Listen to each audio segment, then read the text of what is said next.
इनके लबे रंगी की निछावर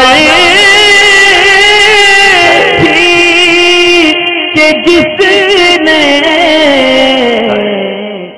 अच्छा, मुहर्रम के अंदर जैसे बच्चों को फ़कीर वगैरह बनाते हैं, घर घर भीख मंगवाते हैं, ठीक इसी तरह हरे कपड़े उनको पहनाकर फ़कीर बनाया जाता है 10 दिन तक। और ताज़ी के ऊपर मेहंदी भी चढ़ाई जाती है, एक 4 चकोर टाइप से कुछ बनाते हैं, उसको मेहंदी का नाम देते हैं, उसको चढ़ाते हैं मेहंदी को। इसी तरह ताज़ी वगैरह पे नियाज़ चढ़ाते हैं, नियाज़ उसके सामने रखते हैं, काफ़ी टाइम रखी रहती है, फिर उसको लाके तबर्रक वाला समझ के बांटते हैं। इसके मामले में शरीयत का क्या हुक्म है?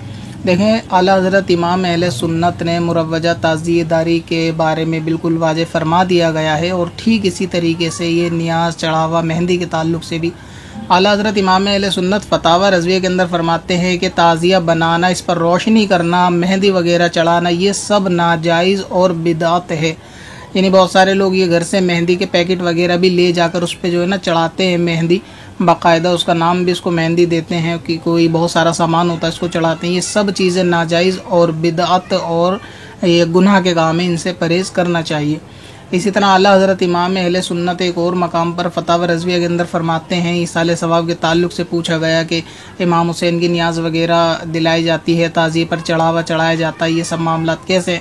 नियाज़ के ताल्लुक़ से फरमाया कि इसाले सवाब इमाम हुसैन रज़ियल्लाहु तबारक व तआला अन्हु की, या इस तरीके से पानी वगैरह खिलाना, शीरनी को तकसीम करना, ये सारी बातें जायज़ और दुरुस्त हैं। मगर ताज़ी के ऊपर चढ़ावा चढ़ाना या ताज़ी के आगे कोई खाना वगैरह रख देना, इसकी मुमानियत है, ये चीज़ नाजायज़ है। इसी तरह बाहर शरीयत में मुफ्ती अमजद अली आज़मी साहब रहमतुल्लाह ताला अलैह फरमाते हैं कि ताज़ी वगैरह के मुहर्रम के महीने में बच्चों को फ़कीर बनाना, ताज़ी के ऊपर चढ़ावा चढ़ाना, उसके सामने मन्नत मांगना, ये सब जहालत की बातें हैं। और भीख मांगना तो वैसे भी हराम है, यानी सवाल किसको जायज़ है किसको नाजायज़ है ये एक अलग मसला है। लिहाजा बच्चों को फ़कीर बनाकर घर घर भीख मंगवाना, वो भी बिला वजह शरई उनसे भीख मंगवाना, ये भी हराम है। किसी के आगे हाथ फैलाना, सवाल करना, ये जायज़ नहीं। इसी तरह फरमाया कि इस किस्म की मन्नतें मांगनी नहीं चाहिए। अगर मन्नतें मांगी जाए तो ये मन्नतें पूरी ना की जाए, ये सब जहालत की बातें हैं।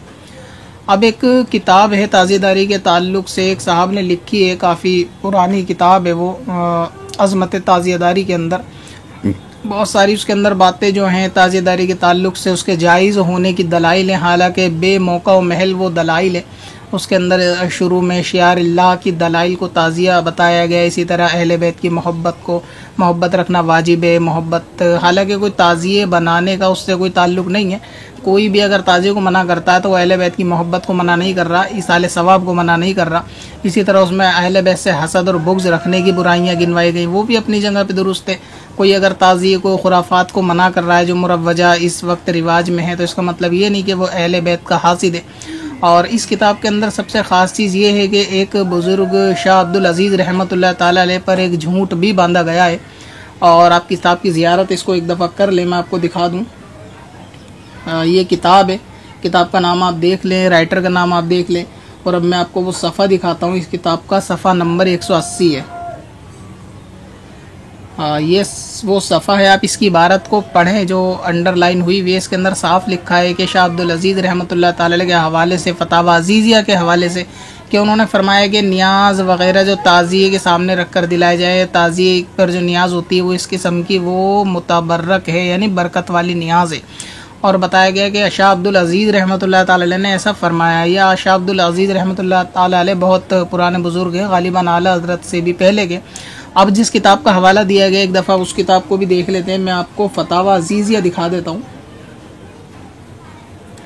ये फतावा अज़ीज़िया है, उन्हीं साहब रहमतुल्लाह ताला अलैह की, जिनके बारे में कहा गया है कि इन्होंने कहा है कि ताज़ी के आगे नियाज़ अगर कराई जाए तो वो बरकत वाली हो जाती है। अब मैं इसके अंदर वो फतवा आपको दिखाता हूँ कि उन्होंने वाकई में ऐसा कहा है या फिर इस किताब के मुसन्निफ़ साहब ने उनके ऊपर एक झूठ और बहतान बांधा है ताज़ी को जायज़ करने की वजह से। ये देखिए इसका ये सफ़ा और ये पेज है। अब इसके अंदर पढ़ लेंगे शाह अब्दुल अज़ीज़ रहमतुल्लाह ताला अलैह क्या फरमा रहे हैं। उन्होंने फरमाया है अपने इस फतवे के अंदर कि जिस खाने पर इमाम हुसैन का इसाले सवाब किया जाए, नियाज वगैरह उसकी की जाए, फातिहा की जाए, उस पर दुरूद फातिहा और ये सब चीज़ें पढ़ी जाए तो वो खाना बरकत वाला हो जाता है। यानी उन्होंने ये नहीं कहा कि जो ताज़िए के सामने रखा जाएगा वो खाना बरकत वाला हो जाएगा, बल्कि उन्होंने कहा कि जो खाने पर इसाले सवाब किया जाए, दुरूद फातिहा वगैरह पढ़ी जाए और उसका सवाब इमाम हुसैन रदियल्लाहु ताला अन्हु को पहुँचाया जाए, जिसको हम उर्फ़ आम में न्याज बोलते हैं, फातिहा खानी जिसको बोलते हैं। अगर खाने के ऊपर वो करी जाए तो वो खाना बरकत वाला है। आगे आप इसके अंदर पढ़ें, वो फरमाते हैं अलबत्ता वो खाना जो ताज़ियों के सामने रखा जाए, पूरी रात उसके सामने रखे देना, यानी रखना पूरी रात उसके सामने, बल्कि असली कब्र के सामने भी रखना, इसमें मुशाबहत कुफ़ार पाई जाती है, इस बिना पर इसमें कराहत है। ठीक है, यानी दोनों बातें बिल्कुल जुदा जुदा हैं। किताब के अंदर तो ये लिखकर इल्ज़ाम लगाया जा रहा है शाह अब्दुल अजीज़ रहमतुल्लाह ताला अलैह पे कि उन्होंने कहा कि जो खाना ताज़ी के आगे रखा जाए वो बरकत वाला है। वो ये कहते हैं कि जो खाना ताज़ी के सामने रखा जाए वो कराहत वाला है। तो ये बहुत बड़ा एक बहतान है, इस किताब के अंदर ये इल्ज़ाम है। अभी इधर के मुसन्निफ साहब को चाहिए कि इसकी बिल्कुल वजाहत करें। फातिहा का खाना बरकत वाला है, ताज़िए के आगे अगर खाना रखा जाए तो वो कराहत वाला है, बरकत वाला नहीं है। और इन्होंने कहा कि ताज़िए के सामने को उन्होंने बरकत वाला कहा है, जो कि एक बिल्कुल झूठ है।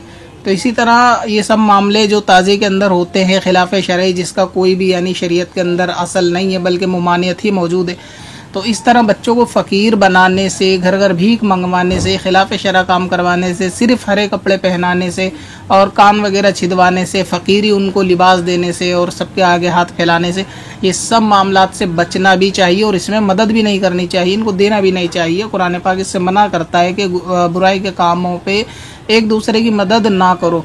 ठीक इसी तरीके से जो अगर आपको नियाज़ फातिहा करनी है तो इमाम हुसैन रदियल्लाहु ताला अन्हु की अहले बैत अतहार की फातिहा खानी आप घर से कर सकते हैं।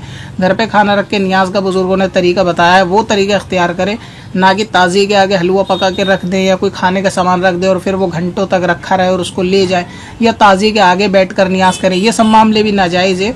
और शाह अब्दुल अजीज़ रहमतुल्लाह ताला अलैह ने जो आला हज़रत से पहले के, उन्होंने भी फरमाया कि इसमें मुशाबहत कुफ़ार पाई जाती है, यानी जिस तरह वो बुत के आगे रखते हैं। हालांकि ताज़िया बुत नहीं है, इसका इनकार है बिल्कुल साफ, ताज़िया बुत नहीं है, शिरक भी नहीं है, मगर ये कि जायज़ भी नहीं है। ठीक है, इससे कोई इस्लाम से बाहर नहीं हो जाता, मगर वो खाना को बरकत वाला समझना नहीं चाहिए, बल्कि उसको आगे चढ़ावा चढ़ाना भी ये जहालत का काम है। इन बातों से परहेज करना चाहिए।